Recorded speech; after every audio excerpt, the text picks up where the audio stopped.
Olá aos nossos amigos e amigas do PodQuest, o seu podcast jurídico. Temas variados e atuais do mundo jurídico.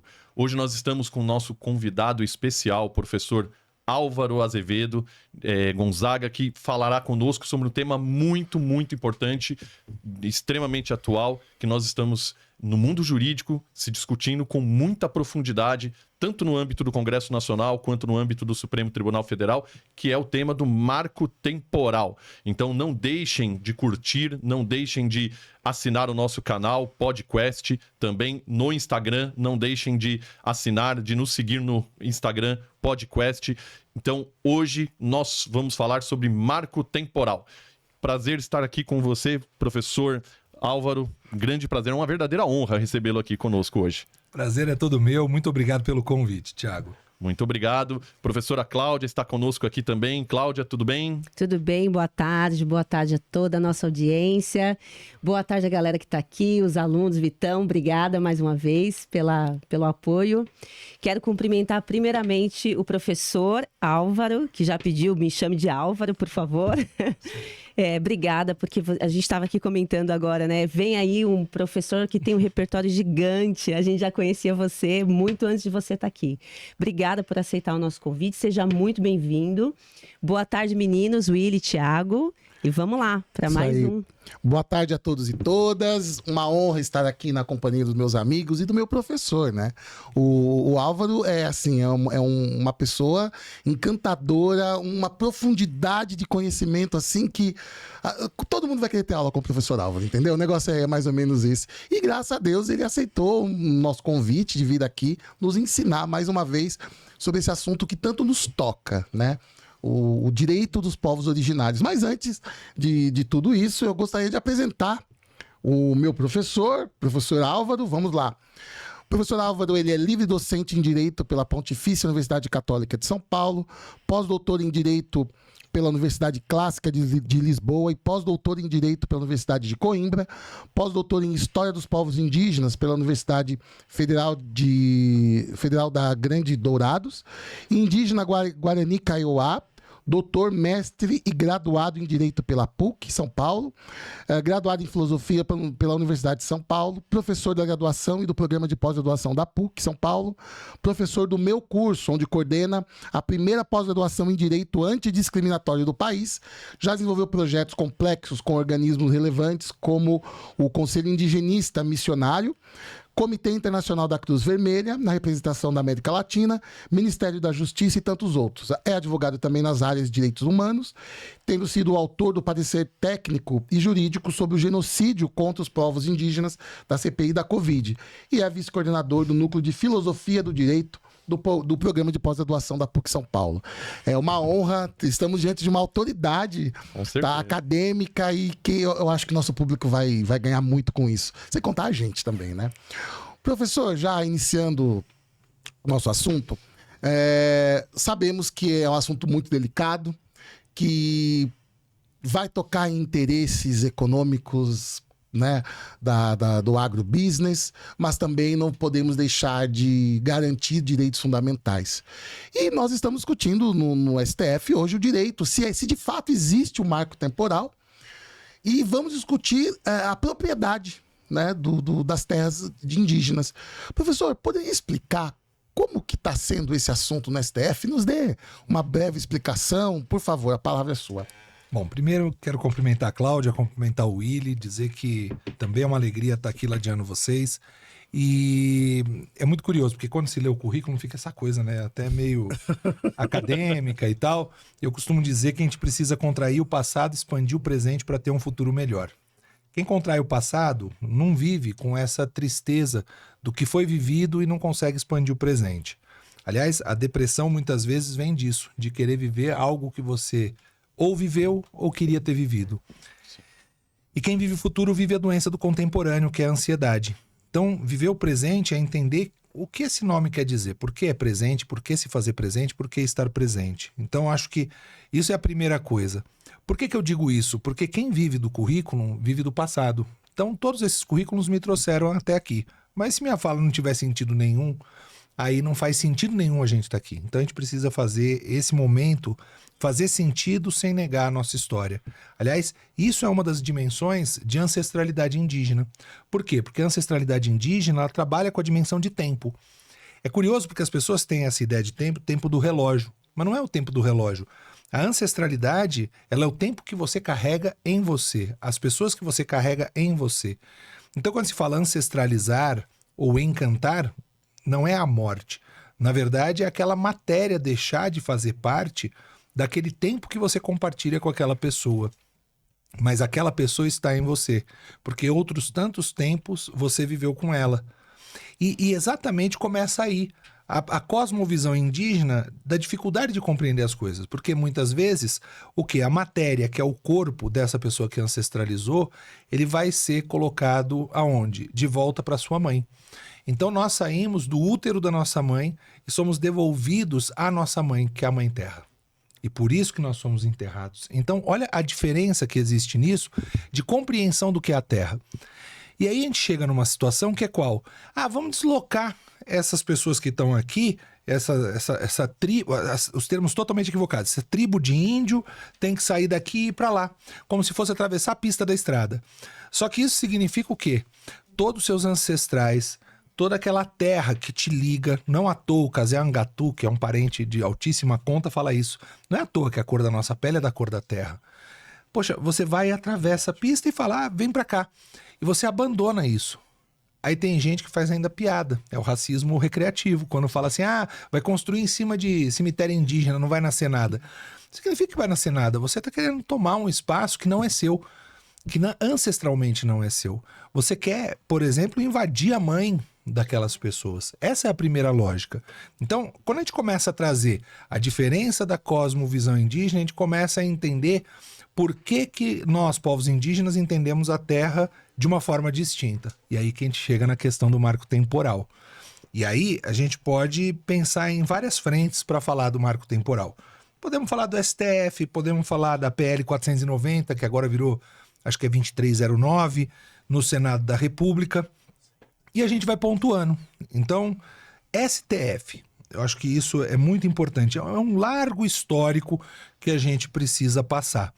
Primeiro, a questão do STF, ela nasce em 2006, 2007, quando um lugar no norte do Brasil, na região de Roraima, chamado Raposa Serra do Sol, que teve uma advogada brilhante, que hoje é a presidente da FUNAI, chamada Joênia Wapichana, é a primeira advogada mulher indígena do Brasil, é a primeira mulher deputada federal do Brasil e é a primeira indígena, né? Porque nenhum homem também presidiu a Fundação Nacional dos Povos Indígenas. Ela foi advogada no caso Raposa Serra do Sol. E lá no caso Raposa Serra do Sol, foi se discutir a questão da terra ser ou não indígena. Bom, então existia um debate amplo nessa questão. Terra indígena não é indígena, terra indígena não é indígena. E veja, para quem é do direito, então todos que estão aqui no podcast acompanhando, para quem é do direito, se a terra é indígena ou não é indígena, não é só isso. A gente está falando de propriedade. A gente está falando de terra. Então quem estuda direito civil precisa entender propriedade, precisa entender terra, precisa entender posse, precisa entender propriedade, precisa entender história. Então não dá para entender direito civil sem passar pela história indígena. Não dá para discutir propriedade sem falar da questão indígena. E aí, no caso Raposa Serra do Sol, discutia-se isso. Para demarcar uma terra, não é um simples fato de falar, eles estavam em tal data? Não. Há um antropólogo que é formado, tem vários instrumentos para a compreensão de como aquele povo vê aquela terra. E ele faz um laudo antropológico. O laudo antropológico comporta diversos temas.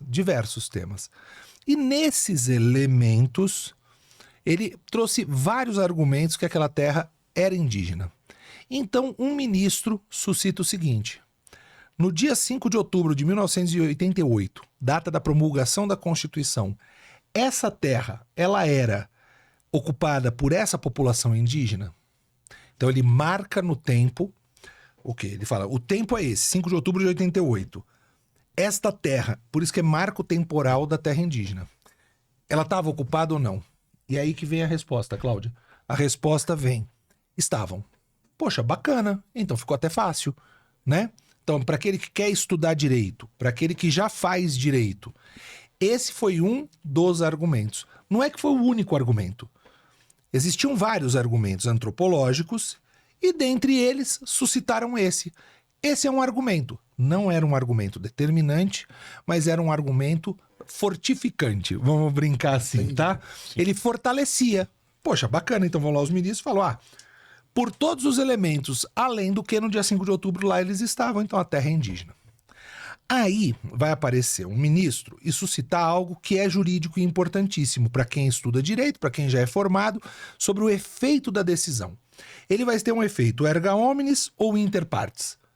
O que é o efeito erga omnes e inter partes? O efeito erga omnes é para todos os homens, para todo mundo, né? Para everybody, todos body. Então é para geral. Para geral. A galera vai lá e vê, vai valer para todos os povos indígenas que 5 de outubro de 1988 é, portanto, uma tese chamada de marco temporal e vira um elemento determinante. Eles falaram, não, vai ter efeito inter partes. É só para esse caso. Esse caso funcionou, esse caso faz sentido e ele é fortificante. Pronto, decidiram. O tempo foi passando, retomam essa discussão em Santa Catarina com um povo chamado Xoclen. Aí, os indígenas Xoclen, eles falam, essa terra é nossa. Vem o estado de Santa Catarina e fala, não, essa terra é nossa. Então, de quem é? Quem representa o interesse dos povos indígenas é a Fundação Nacional do Índio, à época chamada. E o estado de Santa Catarina começam a brigar. De quem é essa terra? Essa é a grande briga. Começa uma discussão, 14, 15, aí em 16 eles falam, vamos ver o dia 5 de outubro de 1988 como se fosse um elemento determinante. E isso é o caso específico, é uma ação própria, que corre no Supremo Tribunal Federal. Pronto. Disso daqui eles falaram, olha, essa questão do 5 de outubro de 1988, a gente podia chamar para repercussão geral. É aí que entra a repercussão geral do marco temporal. Então, nós temos dois julgamentos. Um que é o caso do Xoclen e outro que é a repercussão geral do marco temporal. Pronto. Isso daqui é no STF. É só para a gente ficar na mesma página que agora eu vou contar um pouquinho do que está acontecendo da PL 490 para a gente desdobrar tudo isso. Perfeito. Né? 490, então quando nós temos a PL 490, ela era outro número, um deputado federal do Partido Progressista, se não me falha a memória, ou do Partido Liberal, esse sujeito faz um projeto de lei, um artigo. Ele falava assim, a demarcação de terra não vai mais ser feita pelo Poder Executivo, pelo Presidente da República, pela Fundação Nacional do Índio na época, mas pelo Poder Legislativo. Os deputados dirão se a terra é indígena ou não.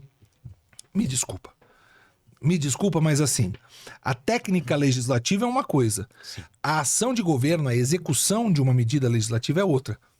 Eu não estou aqui para criticar ou elogiar deputados. Os deputados cumprem com o seu papel constitucional, só que você não pode alargar o papel numa função atípica que já é exercida há muito tempo pelo Poder Executivo.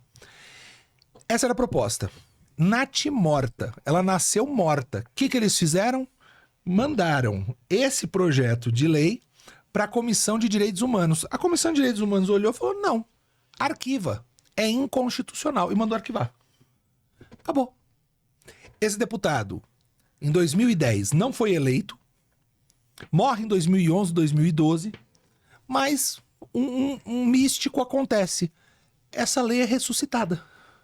Ressuscitam essa lei, ampliam ela, falam de garimpo, falam de arrendamento, falam de absurdos dos mais variados, que não tinha nada a ver com isso, e começam a encaminhar.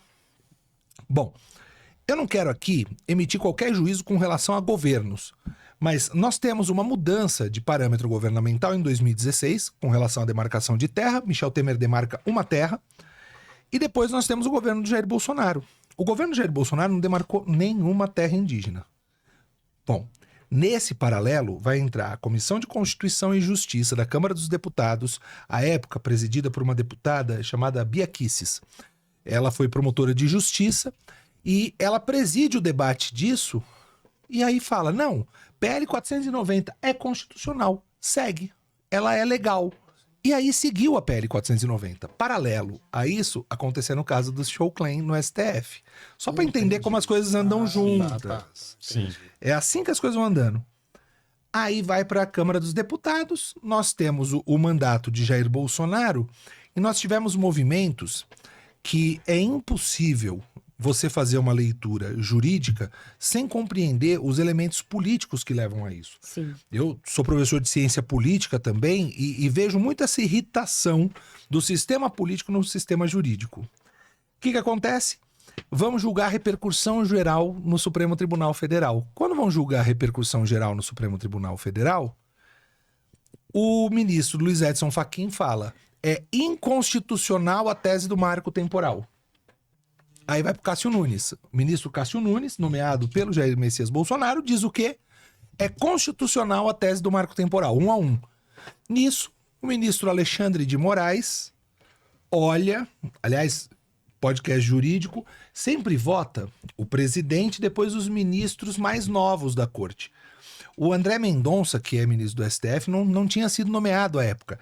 Então passou para o Alexandre de Moraes, que foi nomeado pelo presidente Temer. Alexandre de Moraes pede vistas do processo. Então ele falou assim, eu preciso estudar mais com acuidade, com atenção isso daqui. Quando ele faz isso, passa pela Comissão de Constituição e Justiça da Câmara dos Deputados. Nós temos uma mudança de governo, entra então o governo do presidente Lula com uma manifestação diferente do governo Jair Bolsonaro. Porque o Jair Bolsonaro, ele dizia nenhum centímetro a mais de terra para os indígenas. E o governo Lula, um compromisso com o direito, com o meio ambiente, um compromisso com os povos indígenas, inclusive criando um ministério e alocando a Fundação Nacional dos Povos Indígenas no ministério. Com essa mudança governamental, retoma o julgamento do marco temporal.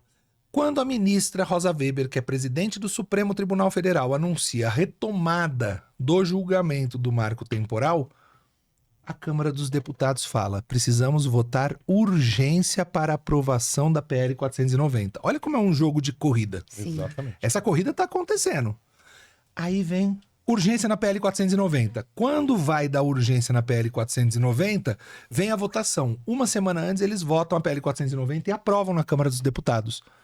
Aí tem uma série de questões temáticas que envolvem o entorno, como o quê? Arcabouço fiscal, medida provisória 1153, se não me falha a memória, que aloca a demarcação de terra para o ministro da Justiça. A gente pode até mais para frente falar disso. Mas, paralelamente, no dia seguinte, quando está todo mundo distensionado, desmobilizado, ou seja, que votou o arcabouço fiscal, dando uma resposta para o ministro da Fazenda, eles passam a urgência da PL 490. Não houve tempo de mobilização. Rapidamente, eles já jogaram para a pauta da terça-feira. Eles votaram numa semana, na terça-feira. Votaram e aprovaram a PL 490. E aí vem o julgamento do marco temporal no Supremo Tribunal Federal. Pois bem, o voto do ministro Alexandre de Moraes, depois de vistas, é no sentido do quê? Nós temos que entender que a tese do marco temporal precisa ser afastada, portanto, ele é contra a tese do marco temporal. De alguma maneira, ele traz um novo elemento para o debate, que é com relação à indenização da terra, que é não só a benfeitoria de boa-fé. Então, você foi lá, deu um tapa ali no telhado, trocou a calha e tal, não sei o quê. Parabéns, isso que a gente vai pagar. Agora, o terreno, a terra, a gente não vai pagar. Esse que foi o questionamento dele. O próximo a votar, pelo regimento, é o ministro mais novo, André Mendonça. Pega o processo e fala, olha, eu sinto muito, mas eu quero pedir vistas. Pede vistas. Só que agora tem regimentalmente um prazo de vistas processual que é de 90 dias. Pumba. Estamos agora aguardando. Só que esses 90 dias, se exauridos, a presidente do Supremo Tribunal Federal, Rosa Weber, não poderá votar. Porque em setembro deste ano, ela deverá tirar a aposentadoria compulsória. Exatamente. Então, veja como é tudo um jogo de armar. Sim. Enquanto estamos aqui no STF discutindo, um grupo de senadores está encaminhando um pedido de urgência na votação da PL, agora 2309, 2903, que é a 490, que ganhou um novo número no Senado. Estamos aqui. E eles estão na luta. Que treta, né? É desgastante tudo muito isso bem falando, contextualizado. mas não, Álvaro, e uma pergunta assim, como é que fica nesse embate aí, qual decisão que há de prevalecer? Digamos que um decida de um jeito e o outro decida de outro. Então, aí agora começa, vamos dizer, uma futurologia hermenêutica. A gente vai ter que fazer isso, né? No campo do direito, a gente precisa pensar sempre essa futurologia hermenêutica. Então, a gente está nesse jogo de corrida. STF corre para um lado, com Casa Legislativa corre para o outro. A gente precisa entender o que acontece com a lei e com a decisão do STF. Se o STF, na repercussão geral, der efeito, que não tem efeito erga omnes, a tese do marco temporal, pronto. Para efeitos judiciais, não existe a tese do marco temporal. Vida que segue. Mas vai ter um debate da indenização, que isso daí é uma outra questão. Se o Senado da República agora aprovar essa lei do marco temporal, porque não é só o marco temporal, tem tantas outras questões. Arrendamento de terra, questão de garimpo, um papo que era a lei 191, né, o projeto de lei 191, que também se discute, é o tal do garimpo artesanal. Eu não sei o que é o garimpo artesanal, Cláudia. Será que as pessoas elas colhem ouro, se abraçam, elas fazem uma roda de música, William? É bem lúdico, né? Amor, né? É garimpo com amor, né? Eu não consigo compreender. Gente, é iodo, gente. É o povo morrendo, sabe? Alumínio ali na água, gente. Tanto é que foi a questão do garimpo que contaminou a água, que levou ao quadro do Yanomami. Me ligou um repórter. Essa daí foi ótimo. Me ligou um repórter. Professor Álvaro, como vai? Oi, tudo bem? Tudo jóia? Tem uma entrevista pra fazer com o senhor, tal, não sei o que, de um jornal de grande circulação e tal. Falei, claro, fico à disposição, tá bom? Pode deixar, tá bom, me liga. Olha, vamos lá? Eu queria perguntar pro senhor, o que o senhor acha do iodo que vai na sardinha em lata que estão entregando para população Yanomami passando fome lá no outro lado do Brasil?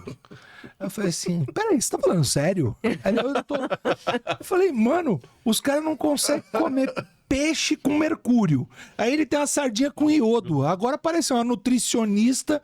Sabe aquelas coisas do tipo, abre uma cratera, um buraco no metrô, um erro de um governante. Aí, ao invés do pessoal falar do erro do governante, não sei o quê, 6 passos para não fazer um buraco no metrô. Sabe uma coisa assim? Parece isso, do tipo, não passe fome, não coma sardinha com iodo. Pô, aí daqui a pouco vem uma dica de nutricionista e só faltava um coach nutricional. Eu fiquei verdadeiramente preocupado quando eu vi esse tipo de pergunta, né? Tanto é que isso motivou a escrever um artigo acadêmico numa revista, num livro, de vários pensadores progressistas, em que eu falo, entre o iodo da sardinha e o mercúrio do peixe, a escolha já foi feita. Já. Né? Já foi, Não tenha dúvida. Já foi feita.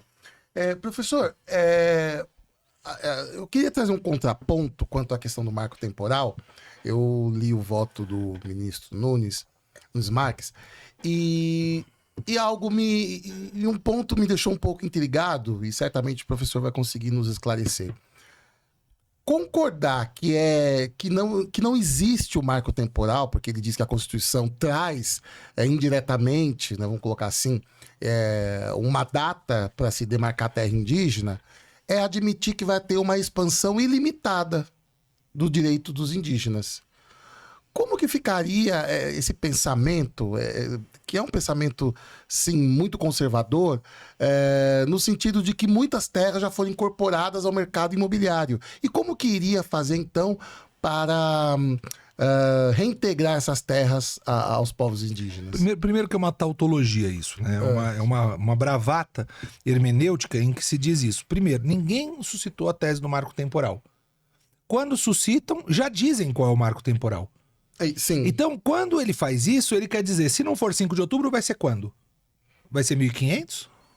Essa que é a questão. Ninguém suscitou isso. Ninguém está falando isso. Agora, aonde existe floresta, onde existe meio ambiente, onde existem espaços ancestrais, a necessidade do respeito, ela é solar. Percebe? Sim. Então, essa que é a questão. Me parece uma tautologia. Eu vou contar no Nordeste brasileiro, na região ali de Porto Seguro, tem uma aldeia indígena, a Coroa Vermelha e outras aldeias. Sim. O que eles fizeram? Eles pegaram a parte do litoral e fizeram condomínios de luxo.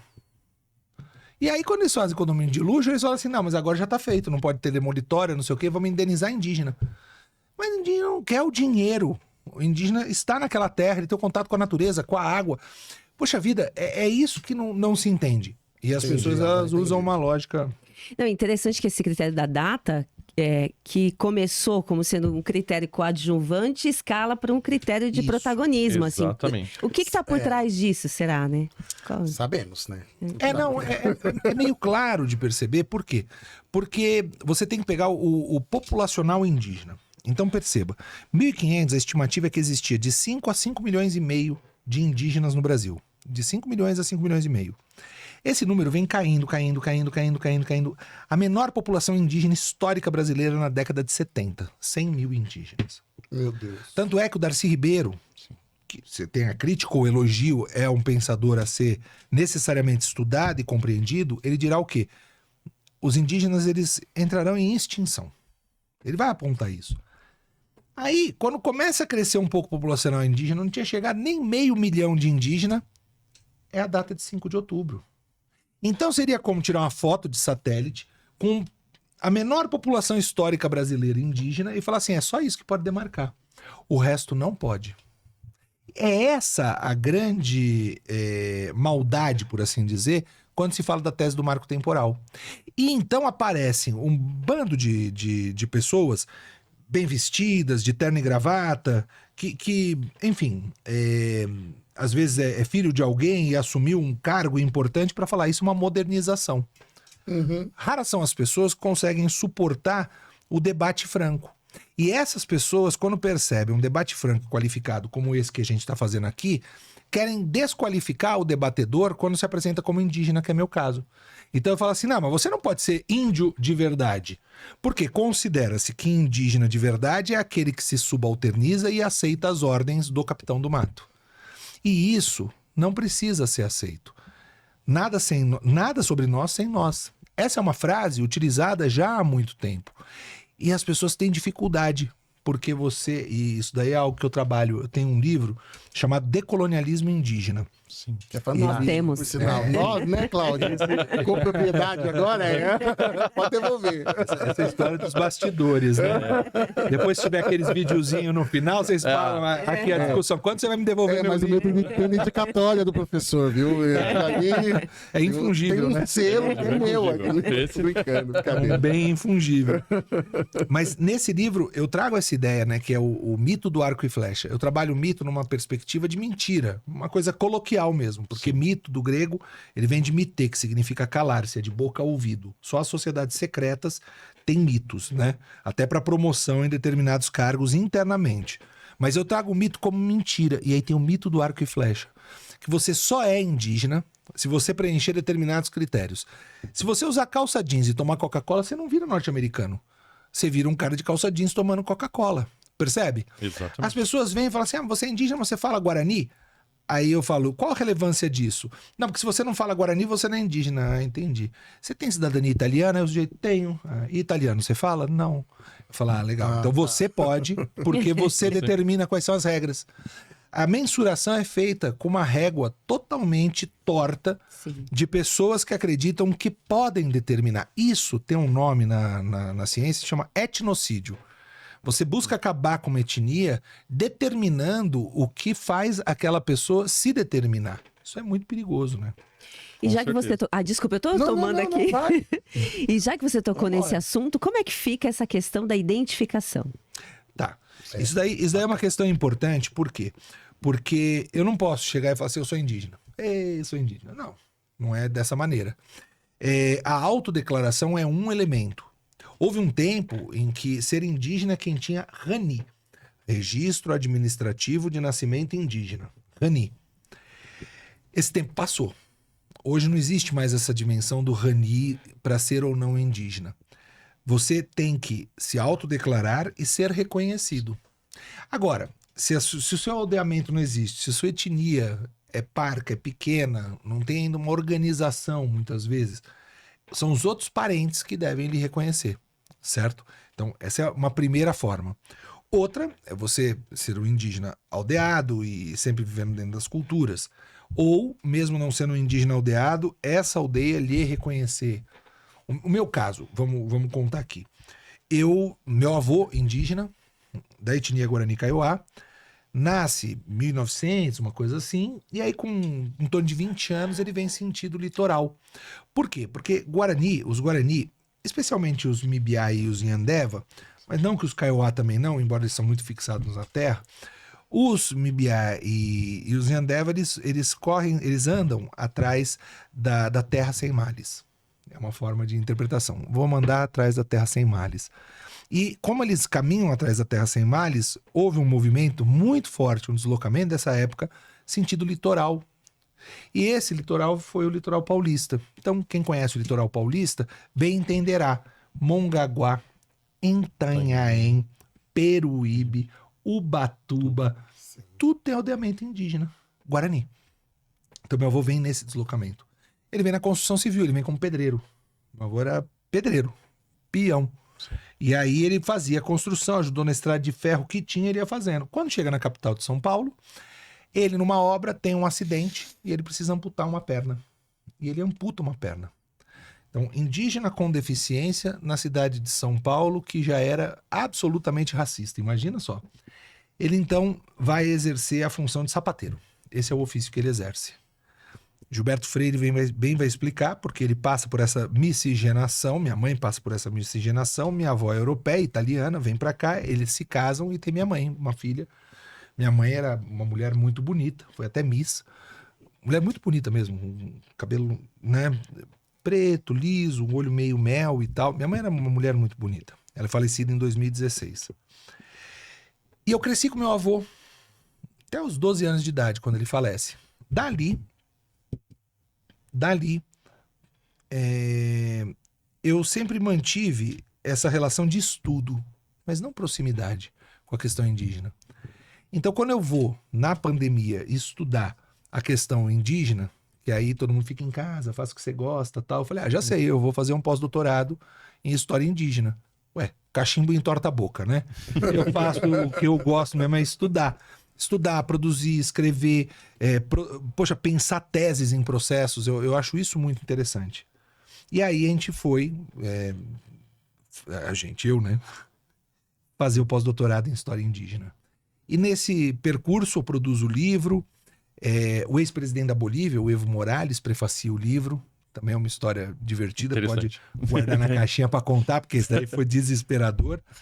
E aí, pumba, vamos lá, vou lançar o livro. Eu fui atacado por hordas odiosas, bolsonaristas, entraram na minha defesa, falando, índio, você vai morrer, vou te matar, Bolsonaro 22, eles falavam... Sério? No dia que você foi fazer... Derrubaram minha live, minha transmissão, aí foi notificado o Ministério Público Federal, a Polícia Federal, mas não é difícil de achar a autoria, né? Daí a necessidade de regular a internet, né? Sim. Não pode ser terra de ninguém esse espaço. São pessoas muito corajosas de fundo, mas de frente elas não conseguem enfrentar 3 minutos de debate. Bom, e aí então eu vou para a região de Dourados, a cidade de Dourados, Mato Grosso do Sul, e lá eu conheço quem seria a minha cacica, que é a Valdelice Veron. Ela me leva no aldeamento, eu converso com vários caciques, com pajés, passo por um rito de verificação e todos dizem, você não é ancestral, você não é um descendente indígena, você é indígena. Você deve se apresentar como tal. Será que... Não, tem que se apresentar. Isso daqui é uma ordem dos encantados. Então, você vai passar por um rito de nominação. E eu passo por um rito de nominação indígena. Esse rito de nominação que eu vou passar... tem uma série de questões, existem coisas que são, enfim, nossas, né, da nossa etnia, e eu recebo meu nome indígena. Meu nome indígena é Kunumi Marangatu, que é o jovem que nasceu para fazer o bem. Eu acho muito bacana. Muito bonito, hein? Muito que lindo. Lindo mesmo. Lindo e aí mesmo. eu passo por esse rito, etc e tal. Então, assim, eu tenho meu pajé, tem atos que eu participo em que eu consulto meu pajé de como eu devo fazer. Então, assim, eu tenho o cocar, né? Também é uma outra coisa. Ia tocar nesse assunto cocar agora. Que bacana. O cocar e tal. Nós, Guarani, em especial os Kaiowá, eles têm um cocar que as pessoas olham e falam assim, parece peludinho, assim, é um cocar... Não é o das penas, tem que ter pena. Então, esse é o cocar político. o nosso cocar também pode ser o cocar espiritual. Então, eu uso muito o cocar espiritual. E aí, consultando. E tem que tomar cuidado, porque tem alguns parentes que usam cocares que não são cocares da própria etnia. Usam cocares que são relacionados aos indígenas norte-americanos que foram mortos e dizimados. Sim. Pouquíssimo a gente tem a aprender com o pensamento norte-americano quando se fala de indígena. Uma iconografia, né? Algo um simbólico que não. Exatamente. Se Que tem nada a tem aprender, relação conosco aqui, né? E se tem a aprender, pode ser com teóricos que denunciam o massacre que foi praticado contra os povos indígenas. Então, a Convenção 69, ela coloca que é uma via de mão dupla. Eu me autodeclaro e devo ser reconhecido, de forma muito sintética, né? Perfeito. Álvaro, eu queria apenas, e você tocou na questão do massacre, eu queria falar um pouco sobre a questão do governo militar da década de 1970, como você bem citou, e a questão da ação do Estado, né? A Comissão da Verdade, em 2014, ela trouxe muito claramente essa ação, né, da ditadura militar em relação ao deslocamento, o massacre, né? E, de certa forma, como houve uma atuação na região amazônica de forma muito forte por parte do Estado. E como isso influi hoje na ideia do marco temporal. Porque se o próprio Estado atuou em período pretérito e depois o Estado, de alguma forma, através do Poder Judiciário, reconhece um marco temporal, de certa forma, podemos assim dizer, de uma forma bem simplista, ele está legitimando atos contra povos, populações originários da sua própria terra. É como se fosse um salvo-conduto ao que aconteceu no regime militar. A todas as mortes que aconteceram no regime militar. Seria o mesmo que não querer responsabilizar no pós-Covid agora aqueles que negaram água à população Yanomami, por exemplo. Quem nega água é genocida. Não tem outro nome. Se um repórter se sensibiliza no litoral brasileiro, que teve um monte de deslizamento, estavam vendendo água a R$93, quando você nega água a alguém, quando você vende a R$100 um litro de água, você está sendo um genocida, não há outro nome. Percebe? Então, quando você tem o relatório Figueiredo é o relatório mais robusto que nós temos na época do regime militar, que mostra o tipo de perseguição que houve contra os povos indígenas. E isso mostra quais foram as estratégias de perseguição, de morte, muitos deles, inclusive, torturados. Então, é preciso lembrar, não podemos esquecer. E aí a gente pode entrar num outro debate que é com relação à anistia. Se ela é ampla, geral e restrita, se ela afeta efetivamente torturador. Sim. Porque nós temos que transcender do tribunal jurídico para o tribunal político. Sim. Quando existe o totalitarismo. Né? Isso é verdade. Isso é uma coisa bem importante. Professor, a gente sempre discute, eu quero levar agora nosso debate para um outro caminho ainda, quanto aos indígenas. Em sala de aula, quando a gente foi ter a aula sobre o decolonialismo indígena, a gente sempre fala, quando fala de racismo, a gente se remete apenas à questão da população negra, e aí o conceito de racismo vai se ampliando, mas pouco na sociedade se debate quanto aos indígenas. O que aconteceu do genocídio dos Yanomamis, o mundo todo se horrorizou diante de tudo aquilo, mas me parece que não quero acreditar que vai esfriar essa história, que quem cometeu tem que pagar por isso, sim. Mas a gente não vê a sociedade falando do racismo contra o indígena. Isso a gente começa a ver nítido quando se fala, tem que contratar, tem que ter negros, tem que ter diversidade, tem que ter LGBT dentro do quadro das empresas. E os indígenas? Por que não há essa preocupação de inserir, de uma certa forma ou outra, os indígenas no mercado de trabalho? Como que funciona? Por que a sociedade exclui tanto ainda os indígenas? É o pré-julgamento que é feito, né? Existe um pré-julgamento e também o quanto você vai agradar, que grupo você vai agradar. Me surpreendeu que com a votação da urgência da PL 490, as pessoas não foram às ruas. Pois é. Percebe? Mas não foram às ruas porque agora é o momento de aquela pessoa, como eu posso ajudar na causa indígena? Era hora de ajudar. Quem ajudou? Ninguém. Então, assim, não é somente... Porque a nossa população indígena é 1,6 milhões, segundo o último censo. Não é alta numa população de 210 milhões. Então, assim, Cadê os 210 milhões? Desses 210 milhões, quantos se sentiram afetados? E não se sentiram afetados, quantos lutaram por isso? Exatamente. A grande questão é a seguinte: o poder legislativo brasileiro está tentando governar o Brasil contra a agenda que foi eleita. Agora a gente precisa amplificar o debate. Sim. E essa é que é a questão. Muitas vezes as pessoas elas me chamam para falar da questão indígena, mas falar da questão indígena é falar do Brasil. Sim. E falar do Brasil significa entender qual é o momento histórico que nós estamos passando. Ah, mas o poder legislativo não pode romper com o plano de governo que foi eleito. Poxa, se a defesa do meio ambiente, se a proposta de desenho do Ministério dos Povos Indígenas, goste você ou não da portaria homologatória, é assinada pelo ministro ou pelo outro, ou se é pelo presidente, quem define isso é o poder executivo. Eu não posso me imiscuir no poder legislativo. Só que o poder legislativo parece que está assanhado de querer debater uma agenda que foi eleita. Sim. Esse é o problema. Eu acho muito temerário, muito perigoso. E aí você começa a cometer o quê? Racismos com relação crimes contra o meio ambiente, racismos contra a indígena, porque esse ato é um ato racista. Concordo. Esse ato é um ato racista, é um ato, mas não perde voto. E por não perder voto, tem muito deputado encorajado a fazer isso. Tem muito senador encorajado a fazer isso. Isso é perigosíssimo. Você não pode interferir na agenda. Veja só. Não houve uma luta para interferir na agenda que foi eleita do ex-presidente. Não houve. Ah, mas ele tentou mudar a FUNAI de lugar, fazer isso ou aquilo, mas ele não apresentou a agenda dele. O Lula, que é o atual presidente, não escondeu em momento algum qual era a agenda dele. Meio ambiente e povos indígenas. Ele escondeu de alguém? Não. Não. Alguém... Não, todo mundo sabia. Sabia quais iam ser as políticas? Sabia.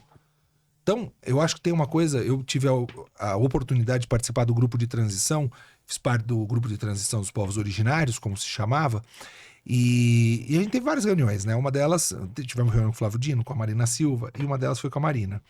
E a Marina fez uma fala que me marcou muito o que ela disse. Ela falou assim, a aliança feita pelo pensamento democrático brasileiro não foi uma aliança só com esse ou aquele. Ela foi tão ampla, mas tão ampla, que foi uma aliança com um grupo que havia rompido com o governo que foi derrotado.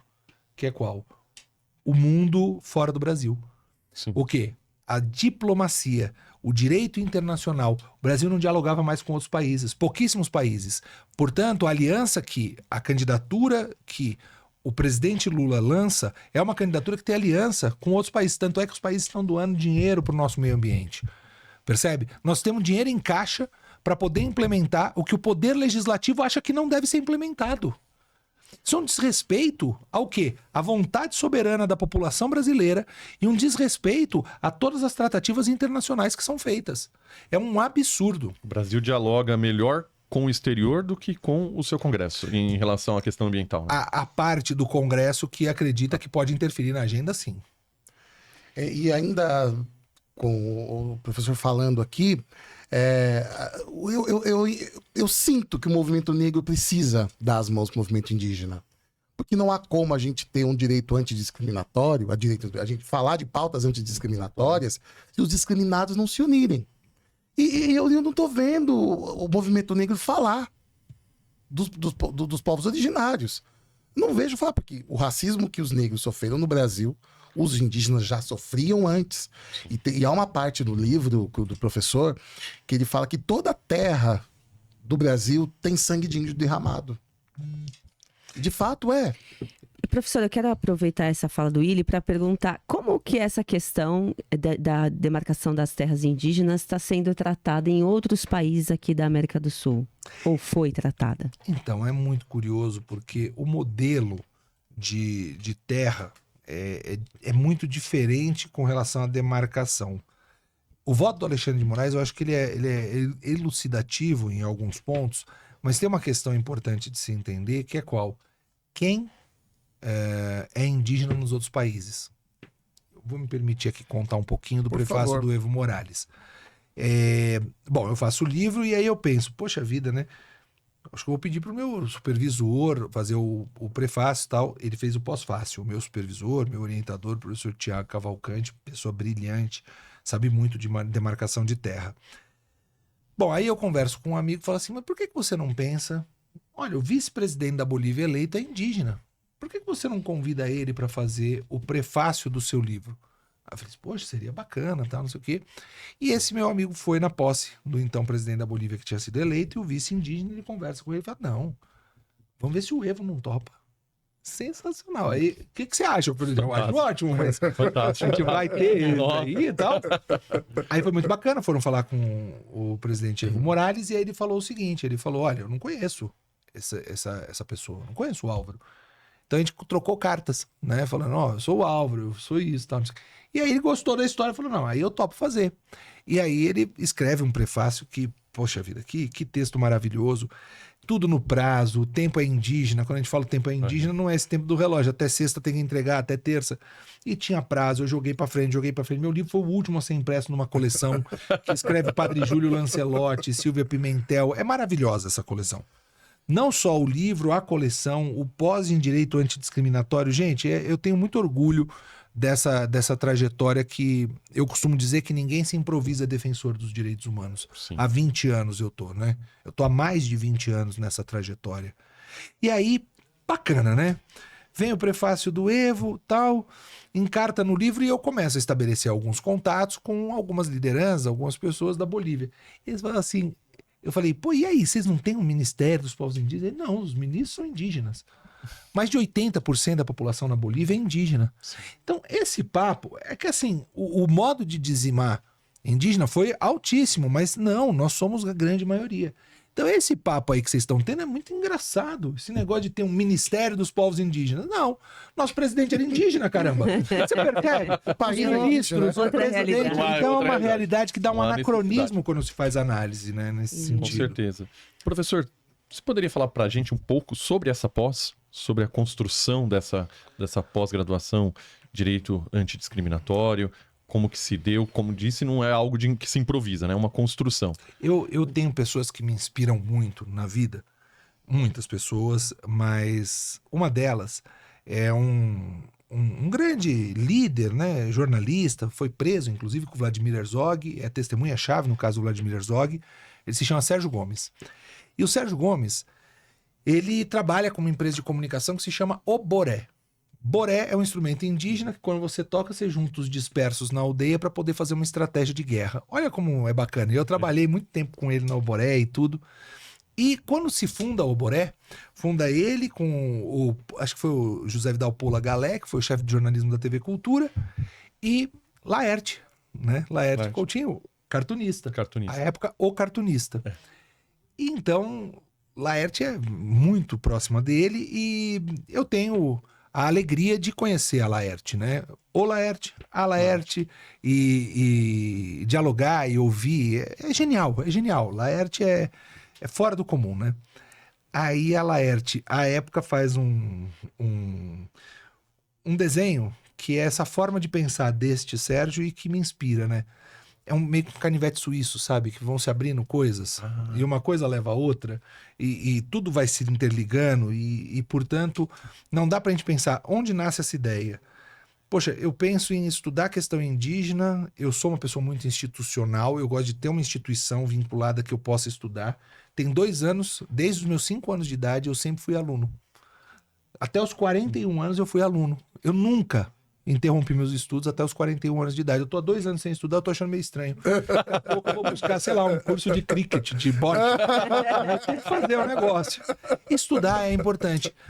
Poxa vida, e aí... Ai, que legal, o podcast a gente pode se perder. Nem lembro mais o que eu tava falando, né? Que era da pós-graduação. Da pós-graduação. Pô, aí olha só. Aí eu pensei no livro, aí eu pensei na coleção. Daí eu falei, poxa, a gente tá pensando numa dimensão antidiscriminadora no Brasil. Pô, a gente precisa estudar direito antidiscriminatório. Aí me pergunta, mas por que tem que estudar direito antidiscriminatório? Perguntar o porquê tem que estudar direito antidiscriminatório seria a mesma coisa que perguntar por que tem que estudar direito. O direito, ele tem que ser antidiscriminador, porque se ele é antidiscriminador, ele é redutor de desigualdade. Exatamente. E quando o direito é redutor de desigualdade, ele vai ser antidiscriminador. Então, é necessário estudar direito antidiscriminatório. Poxa, e não tinha uma pós-graduação de direito antidiscriminatório. Falei, então vou montar essa pós-graduação de direito antidiscriminatório. Pensei, montei junto com o curso preparatório que eu ensino para os alunos para OAB, para concurso e tal, mas nessa perspectiva. E foi formidável, está sendo formidável. Olha o corpo docente. Primeiro que não tem normativa de identidade, gênero e etnia. A gente tem mais negros e indígenas, a gente tem mais mulheres. Nós temos, assim, tudo que você puder imaginar. Nós temos, temos uma professora que é a Juliana Izar Segala. Ela escreve o livro Inclusão Não é Favor Nem Bondade. Maravilhoso. Muito bom. Ela é deficiente auditiva. Aí dá aula no nosso curso um desembargador que é deficiente visual. E ele é desembargador. Imagina só. Que é formidável a aula dele. Ele senta 2h30 direto falando e você fica ouvindo. Você fala, gente, uma coisa que liga na outra e outra que liga em uma. Então, a gente monta um pós-graduação. A Márcia Cambeba, o Edson Caiapó.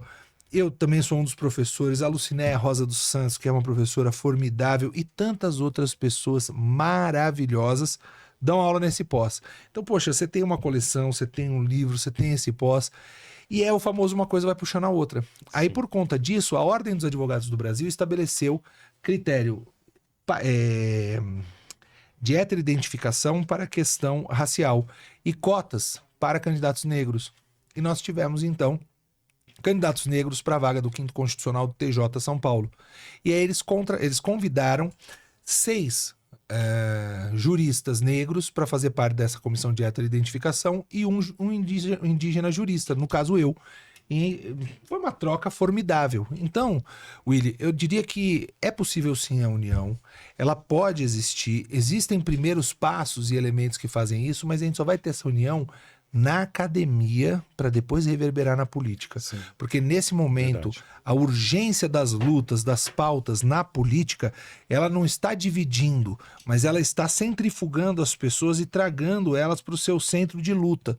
Eu não diria que existe um distanciamento, mas precisa existir uma aproximação. Sim. Esse é o passo que eu acho que responde a você e conta um pouquinho do nosso pós de antidiscriminatório. E vou tietar um pouco aqui, o professor, já estamos chegando na nossa reta final. Quando eu escolhi o crédito no mestrado para fazer direito antidiscriminatório, nossa, que será que eu vou estudar, né? Eu não tinha noção da profundidade que era o assunto, porque eu fui o primeiro a ser escolhido para fazer seminário. Aquilo ali eu fiquei com raiva do professor. Eu agora? Agora, né? Primeiro, e um tema que eu não tinha menor contato. Conversava muito com a Cláudia. Falei, Cláudia, eu falo sobre feminismo. Não sei nem por onde começar. Eu vou começar lendo o livro. E comecei a ler o livro da professora Maria Silva Pimentel, que é uma bíblia, né? Para quem quer entender mesmo sobre o movimento feminista, assim, foi um dos melhores livros que eu encontrei.